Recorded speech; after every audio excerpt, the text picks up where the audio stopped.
August 29th, 2005, Hurricane Katrina.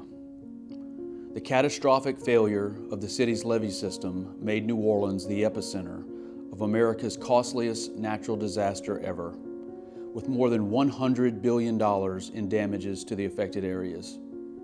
But no price can be put on the lives lost and the hundreds of thousands left homeless.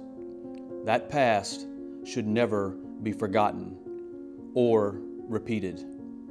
That is why 17 years and nearly $15 billion later, we have a world-class hurricane storm damage risk reduction system around the perimeter of Greater New Orleans.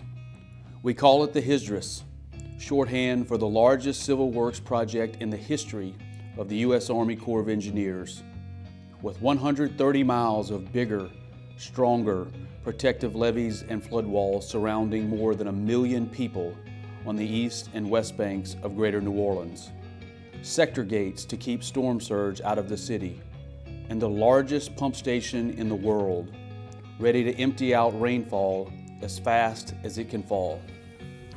Where storm surge from Lake Pontchartrain found entry into the city, powerful new gates and pump stations stand guard. And spanning Lake Borgne, where surging waters funneled in from the east, another world-class structure, the 1.8-mile, 25-foot high IH&C surge barrier, the largest design-build project in the history of the Corps. With HSDRRS in place, the surging waters of recent major hurricanes like Isaac and Ida did not breach the city's defenses.